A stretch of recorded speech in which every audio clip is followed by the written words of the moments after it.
जून माह की कड़क दोपहर में दिल्ली के अंदर एक लड़का रिक्शा चला रहा है। उसने अपने चेहरे को कपड़े से ढका हुआ है। तेज धूप है और तेज धूप के कारण उस रिक्शे में एक लड़की बैठी हुई थी।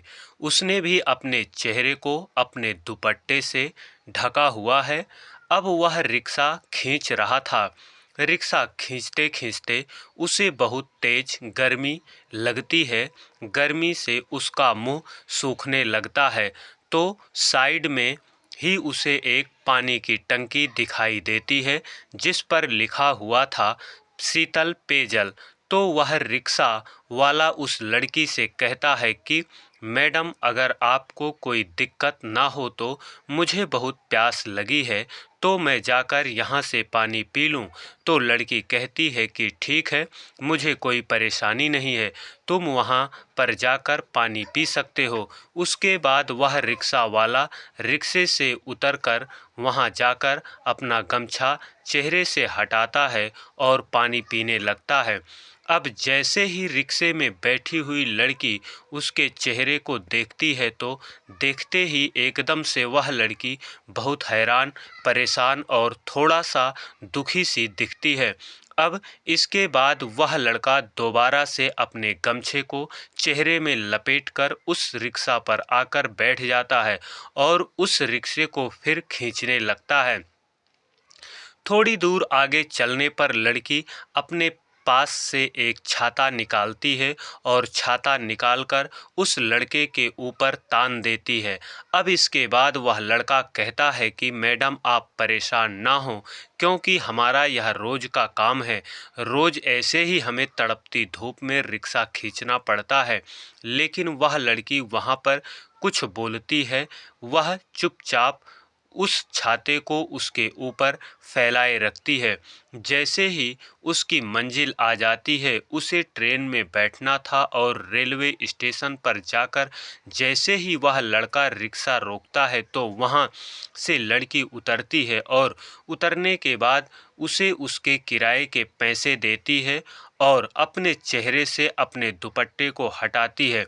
अब जैसे ही वह लड़का उस लड़की के चेहरे को देखता है तो एकदम से उसकी आंखों से आंसू निकलने लगते हैं। इधर जो लड़की थी वह भी उस लड़की को देखकर फूट फूट कर रोने लगी थी। चारों तरफ जो लोग खड़े हुए थे वह भी इन दोनों को देखकर बड़े परेशान हैं। वह सोचने पर मजबूर हैं कि यह रिक्शा वाले को देखकर यह लड़की क्यों रो रही है और यह रिक्शा वाला भी क्यों रो रहा है। आखिर क्या कहानी थी, क्या किस्सा था? पूरी कहानी की सच्चाई जानते हैं इस कहानी के माध्यम से। लेकिन दोस्तों, वीडियो में आगे बढ़ने से पहले वहीं आपसे थोड़ा सा रिक्वेस्ट है कि यदि आप लोग हमारे चैनल पर पहली बार हैं तो चैनल को सब्सक्राइब कर दीजिए और वीडियो को लाइक कर दीजिए। दोस्तों, कहानी है आजमगढ़ की। आजमगढ़ ज़िले के अंदर एक गांव था और उस गांव के अंदर मुकेश नाम का लड़का रहता है। मुकेश का घर परिवार काफ़ी अच्छा है। उसके पास कुछ ज़मीन है जिस पर वह खेती का काम किया करता है। मुकेश एक प्राइवेट नौकरी किया करता है, उससे उनका गुजर बसर अच्छी तरह से हो रहा है। मुकेश के घर में और कोई भाई बहन उसका नहीं है। उसके माता पिता हैं और वह उनकी अच्छी तरह से देखभाल कर रहा है। लड़का शादी के लायक हो गया था तो उसके पिता को उसकी शादी की चिंता होती है और तभी उसके पास एक रिक्शा आता है। लड़की का नाम था पुष्पा। पुष्पा जो कि पढ़ने लिखने में काफ़ी ज़्यादा होशियार थी और देखने में काफ़ी ज़्यादा खूबसूरत थी। पुष्पा के घर में कोई भाई नहीं था। पुष्पा की 4 बहनें थी जो पुष्पा से छोटी थी। पुष्पा का पिता सोचते हैं कि बेटी की शादी करवा दी जाए, क्योंकि 5 बेटियां हैं और एक एक करके सभी की अगर शादी हो जाएगी तो बड़ा ही अच्छा रहेगा। ऐसा सोचकर वह मुकेश के पिता के पास अपनी बेटी पुष्पा का रिश्ता लेकर पहुंच जाता है। इधर जो मुकेश का पिता था उसे भी रिश्ता अच्छा लगता है, तो वह रिश्ता करने के लिए हाँ कर लेता है। दोनों की शादी हो जाती है। जो पुष्पा है वह दुल्हन बनकर मुकेश के घर में आ चुकी है। इधर मुकेश जैसे ही पहली बार पूजा को देखता है तो देखते ही उसे प्यार करने लगता है, क्योंकि पुष्पा देखने में काफ़ी ज़्यादा खूबसूरत थी। तो वह पुष्पा की हर इच्छा को पूरी करने की कोशिश किया करता है। धीरे धीरे इसी तरह से समय बीतता है। तभी पुष्पा एक दिन मुकेश से कहती है कि मुकेश, मुझे आगे पढ़ाई लिखाई करनी है और किसी बड़े मुकाम को हासिल करना है। इस बात को सुनकर मुकेश पुष्पा के हौसले को उत्साहित करता है और कहता है कि यह तो बहुत अच्छी बात है। अगर तुम पढ़ लिख कर किसी बड़ी नौकरी में लग गई तो यह बहुत ही अच्छा होगा, क्योंकि मैंने तो पढ़ाई छोड़ दी है। अब तो मैं प्राइवेट जॉब किया करता हूँ और साथ में खेती बाड़ी को संभालता हूँ। अगर तुम पढ़ती लिखती हो और बड़े मुकाम को हासिल करती है तो इससे हमारा ही नाम रोशन होगा। ऐसा कहकर वह पुष्पा की पढ़ाई को दोबारा से जारी करवा देता है। इधर जो पुष्पा की सास थी वो भी पुष्पा को भी बहुत प्यार किया करती थी। वह लोग उसे बड़े ही प्यार से रखा करते और उसे पढ़ने के लिए भी प्रॉपर टाइम दिया करते। धीरे धीरे समय बीतता है। समय बीतने के साथ साथ पुष्पा जहाँ पर कोचिंग लेने के लिए जाया करती तो वहाँ पर उसकी कुछ सहेलियाँ बन जाती हैं और वह अक्सर उनसे फ़ोन पर बातें किया करती। अब कभी कभी जब मुकेश उसके पास फ़ोन किया करता तो पुष्पा का फ़ोन बिजी बताया करता और इस बात को देखने के बाद जो मुकेश है उसके दिमाग में शक का कीड़ा घुस जाता है।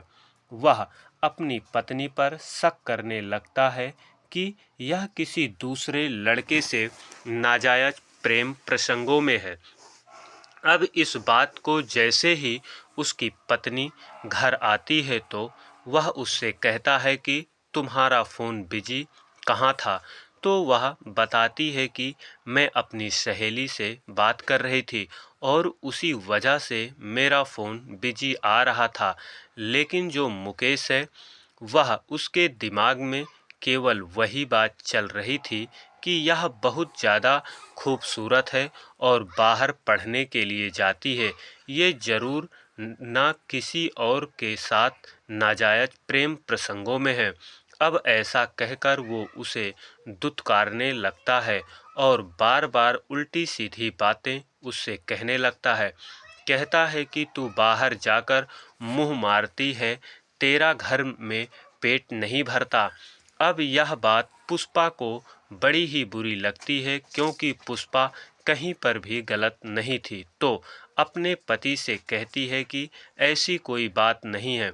अगर आपको इस बात का विश्वास नहीं है तो आप चाहे जो मुझे कसम दिला लो या फिर जो भी आपकी परीक्षा हो वो परीक्षा ले सकते हो। और या रहा आपके पास फ़ोन, इस फ़ोन में देख लो, अगर किसी और का नंबर भी हो तो। तभी वो कहता है कि तुम पढ़ी लिखी हो और तुमने वो नंबर को डिलीट कर दिया होगा। अब इस बात को पुष्पा जैसे ही सुनती है तो मुकेश से थोड़ी ऊंची आवाज़ में बात कर जाती है। कहती है कि तुम ऐसा कैसे कह सकते हो, मेरे कैरेक्टर पर उंगली कैसे उठा सकते हो। अब जैसे ही मुकेश उसकी ऊंची आवाज़ को सुनता है, उसका दिमाग खराब पहले से ही था, तो वह पुष्पा पर हाथ उठा देते हैं। अब जैसे ही पुष्पा के ऊपर मुकेश ने हाथ उठाया था तो पुष्पा एकदम से बौखला जाती है और अपने पिता को फ़ोन करती है और पूरी घटना अपने पिता को बताती है और कहती है कि पिताजी, इसको साथ में अब मुझे एक सेकंड भी नहीं रहना है। मैं अभी के अभी यहाँ से आ रही हूँ और अगर आप चाहते हो कि मैं इसी घर में रहूँ तो मैं अब असंभव नहीं है, क्योंकि इसने मेरे कैरेक्टर पर उंगली उठाई है और मैं अपने कैरेक्टर को अच्छी तरह से जानती हूँ। मैंने ऐसा कुछ नहीं किया और जो काम मैंने किया नहीं है उसके लिए भला मैं सज़ा क्यों भुगतूं? ऐसा कहकर वह फ़ोन काट देती है और अपने सामान को बांधकर सीधा अपने मायके चली जाती है। उधर उसका पिता उसे समझने की बहुत कोशिश करता है, लेकिन वह अपने पिता से साफ इनकार कर देती है। कहती है कि पिताजी, जो लड़का मुझे अच्छी तरह से समझ नहीं सकता उसके साथ रहने से क्या फ़ायदा। उसके बाद कुछ दिनों तक पुष्पा अपने ही मायके में बनी रहती है। इधर जो मुकेश था वो भी गुस्सा होकर अपने घर पर बैठा रहता है। धीरे धीरे समय बीतता और समय बीतने के साथ साथ पुष्पा तलाक का केस कोर्ट में फाइल कर देती है। अब कोर्ट में केस आ गया था और केस के सम्मन मुकेश के पास आते हैं। अब जैसे ही सम्मनों को मुकेश देखता है तो उसका दिमाग और भी ज़्यादा खराब हो जाता है और वह उसे तलाक देने का फैसला कर लेता है। कुछ दिनों तक कोर्ट में केस चलता है और केस चलने के बाद उन दोनों का तलाक हो जाता है। तलाक होने के बाद कुछ राशि तय की गई थी जो मुकेश पुष्पा को तलाक के एवज में देगा। उस राशि को चुकाने के लिए मुकेश ने अपने खेत तक गिरवी रख दिए, लेकिन उस राशि को पुष्पा को दे दिया था। अब मुकेश अपने घर है और पुष्पा अपने घर है। पुष्पा अपने घर पर रहती है। उसके पिता कहते हैं कि बेटी, पहाड़ जैसी जिंदगी है, तू किसी और से शादी कर ले, लेकिन पुष्पा साफ मना कर देती है। कहती है कि पिताजी, अब मुझे शादी करनी ही नहीं है। आगे भी कोई ऐसा लड़का मिलेगा जो मेरे कैरेक्टर पर उंगली उठाएगा, तो इस वजह से मुझे अब किसी से शादी नहीं करनी है। मैं पढ़ना लिखना चाहती हूँ और पढ़ लिख कर एक अच्छी सी सरकारी नौकरी प्राप्त करना चाहती हूँ। इसके बाद उसके पिता कई बार उससे कहते हैं, लेकिन वो मना कर देती है और वह अपनी पढ़ाई लिखाई को जारी रखती है। धीरे धीरे समय बीतता है और उसके तलाक को लगभग 5 साल हो गए थे। इस दौरान उसने कई सरकारी फॉर्म भरे थे और उसने टेस्ट दिए थे, लेकिन वो टेस्ट में वो कुछ नंबर से बाहर हो गई। अब वह धीरे धीरे मेहनत करती रहती है और मेहनत उसकी रंग लाती है। एक दिन उसको पता चलता है कि उसने एसडीएम का टेस्ट क्लियर कर लिया है। अब एसडीएम बनने वाली है और उसके लिए उसे ट्रेनिंग के लिए चंडीगढ़ जाना पड़ेगा। अब इस बात को जैसे ही उसके घर वाले सुनते हैं और गांव वाले सुनते हैं तो बड़ा ही खुश होते हैं, खुशियां मनाते हैं कि हमारे गांव की लड़की एसडीएम बनने वाली है। अब उसके बाद पुष्पा जैसे ट्रेनिंग पर जाती है तो अपने घर से दिल्ली के लिए बस पकड़ती है और वहां पर जाकर बस स्टैंड पर उतर जाती है। वहां से उसे रिक्शा करना था और रिक्शे से उसे रेलवे स्टेशन जाना था। रेल में बैठकर वह चंडीगढ़ जाना चाहती थी और वहां पर अपनी ट्रेनिंग को कंप्लीट करना चाहती थी। अब उसके बाद दोस्तों, वह बस स्टैंड पर खड़ी हुई है। गर्मियों के दिन हैं, दोपहर का समय है। दोपहर की वजह से उसने अपने चेहरे को अपने दुपट्टे से ढक कर रखी है। वहां पर खड़ी होकर वह रिक्शा का वेट कर रही है। तभी एक रिक्शा वाला आता है। वह उसको रोकती है और पूछती है कि यहाँ से मुझे रेलवे स्टेशन जाना है और कितने रुपए लोगे। वह कहता है कि मैं तो 250 रुपए लूँगा। तभी वह उस रिक्शे वाले से मना कर देती है। कहती है कि इतने रुपए तो बहुत ज़्यादा हैं, थोड़ा कम में बताओ। तो उसके बाद कहता है कि आपको चलना है तो चलो, बहुत ज़्यादा गर्मी पड़ रही है और गर्मी में हम आपको वहाँ तक ले जाएंगे, मैं तो इतने पैसे ही लूँगा। उसके बाद दूसरा रिक्शा वाला आता है, वह 200 रुपये बताता है। उसके बाद एक रिक्शा वाला दूर खड़ा था, वह सब कुछ देख रहा था। उसने भी अपने चेहरे पर अपना गमछा लपेटा हुआ था। तो वह अपने रिक्शे को लेकर वहाँ पर आता है और कहता है कि मैडम, आपको कहाँ जाना है? तो वह कहती है कि मुझे रेलवे स्टेशन जाना है, तुम कितने पैसे लोगे? तो रिक्शा वाला कहता है कि मैडम, जो आपको उचित लगे वो दे देना। लेकिन वो कहती है कि नहीं, ऐसे नहीं, तुम पहले बताओ कि तुम कितने पैसे लोगे। तो वो कहता है कि ठीक है, आप मुझे 80 रुपये दे देना। सुबह से मेरी बोहनी भी नहीं हुई है, अगर आप मेरे रिक्शे में बैठोगे तो मेरी बोहनी हो जाएगी और हमारा पेट भरने का जुगाड़ हो जाएगा। उसके बाद वह लड़की उस रिक्शे में बैठ जाती है।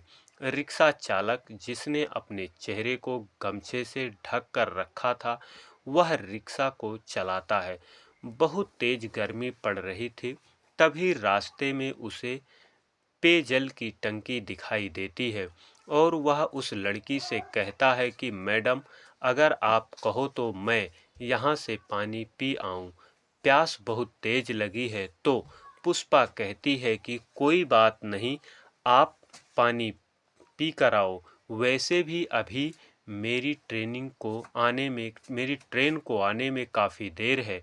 उसके बाद वह लड़का जाता है और वह जाकर अपना गमछा हटाता है।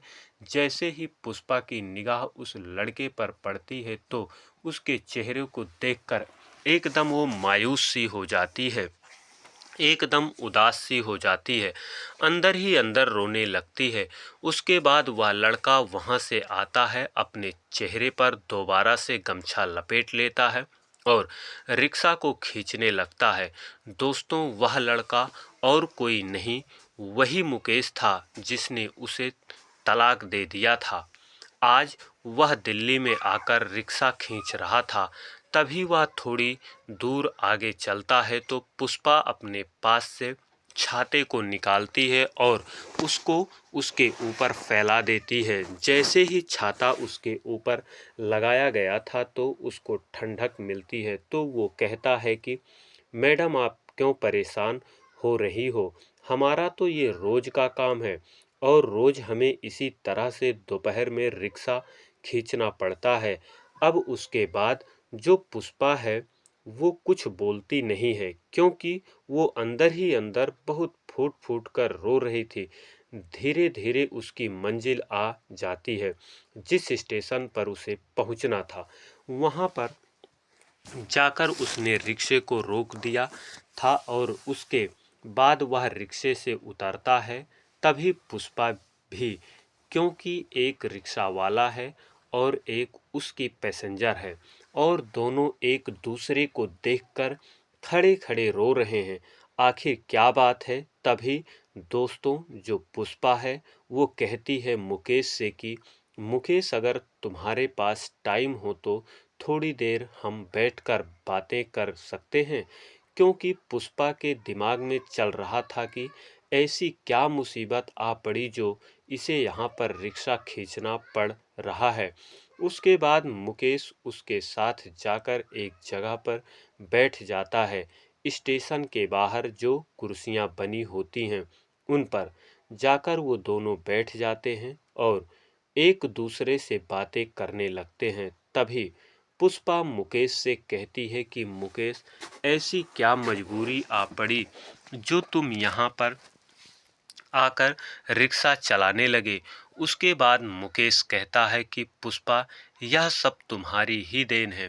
तुम्हें तुम्हें जो तलाक में हमने रकम दी थी, उस रकम को देने के लिए मैंने अपनी ज़मीन को गिरवी रख दिया था और ज़मीन गिरवी होने के कारण जो मैं नौकरी किया करता था उससे घर का भरण पोषण अच्छी तरह से नहीं हो रहा था। तो मैंने सोचा क्यों ना दिल्ली जाकर पैसे कमाए जाएं और अपनी जमीन को छुड़ाया जाए। अब इस बात को सुनकर पुष्पा थोड़ी से और ज्यादा परेशान हो जाती है और वह कुछ सोचने लगती है। तभी जो मुकेश है उससे पूछता है कि पुष्पा, तुम कहाँ जा रही हो और तुम यहाँ कैसे आई हो। उसके बाद पुष्पा बताती है कि मैं एसडीएम बनने वाली हूँ। चंडीगढ़ में जाकर मुझे ट्रेनिंग करनी है और ट्रेनिंग के बाद मैं एसडीएम बन जाऊंगी। अब जैसे ही मुकेश इस बात को सुनता है तो उसे झटका सा लगता है और वह पुष्पा से माफी मांगने लगता है। कहता है कि पुष्पा, मुझे माफ कर दो, मुझसे बहुत बड़ी गलती हो गई। तुम्हारी तो कोई गलती भी नहीं थी और इस वजह से मैंने तुम्हें तलाक दे दिया। बाद में जब तुम मायके में रहा करती थी तो उसके बाद जब मैंने जांच पड़ताल की थी तो मुझे पता चला था कि तुम सच में ही अपनी सहेलियों से बात किया करती थी, लेकिन उसके कुछ दिनों बाद ही तुमने तलाक के पेपर भेज दिए थे। जैसे ही मैंने तलाक के पेपर देखे तो उसके बाद मुझे गुस्सा आ गया। मैं सोचने लगा कि इतनी छोटी सी बात पे भला कौन रूठ जाता है, फिर तलाक दे देता है। उसी अहंकार के कारण मैंने तुम्हें तलाक दे दिया था और जिस दिन से मेरा और तुम्हारा तलाक हुआ है उसके बाद मैं हर रोज़ तुम्हारे बारे में सोचा करता हूँ और इस बात को सोच सोच कर परेशान रहता हूँ कि मैंने अपने हंसते खेलते परिवार को उजाड़ दिया। अब तुम वैसे भी एसडीएम बन गई हो तो हमारा तुम्हारा मेल ही क्या होगा, लेकिन हो सके तो मुझे माफ़ कर देना। उसके बाद पुष्पा कहती है कि ठीक है, कोई बात नहीं, मैंने तुम्हें माफ़ कर दिया। और वह एक पर्ची पर अपना नंबर लिखती है और कहती है कि यह लो, मेरा नंबर है। अगर तुम्हें कभी भी मुझसे बात करनी हो तो मुझे तुम बेझिझक फ़ोन कर सकते हो। मैं अब इस ट्रेन से जा रही हूँ क्योंकि मुझे अपनी ट्रेनिंग कंप्लीट करनी है और बाद में तुम फ़ोन से मुझसे बात कर लेना। उसके बाद पुष्पा उस ट्रेन में बैठकर दुखी मन से चंडीगढ़ पहुंच जाती है और वहां अपने रूम में जाकर आराम करने लगती है। धीरे धीरे शाम हो गई थी। शाम के समय मुकेश पुष्पा के पास फ़ोन करता है, पुष्पा से बात करता है और बातों ही बातों में उन दोनों को एहसास होता है कि उन दोनों ने जो भी किया वह बहुत ही गलत किया। ऐसा उन्हें नहीं करना चाहिए था। पुष्पा अब मुकेश से कहती है कि मुकेश, अब तुम रिक्शा मत चलाओ, तुम यहाँ पर मेरे पास चंडीगढ़ आ जाओ और मैं यहाँ पर तुम्हें एक अच्छी सी नौकरी दिला दूंगी। अब इस बात को जैसे मुकेश सुनता है तो वह उस रिक्शे को जमा करता है, क्योंकि उस रिक्शे को वो किराए पर चलाया करता था और दिन भर उसे चलाकर उससे पैसे कमाया करता था। तो मुकेश उस रिक्शे को जमा करने के बाद सीधे पुष्पा के पास चंडीगढ़ पहुंचता है। पुष्पा के पास और दोनों एक ही साथ रहने लगते हैं। इधर जो पुष्पा है वह भी अपनी बीती बातों को याद करती है। इधर जो मुकेश है वो भी बीती बातों को याद करता है और दोनों को पछतावा होता है कि इतनी छोटी सी बातों के ऊपर हमने अपने घर को बर्बाद कर लिया। ऐसा करना बिल्कुल सही नहीं था।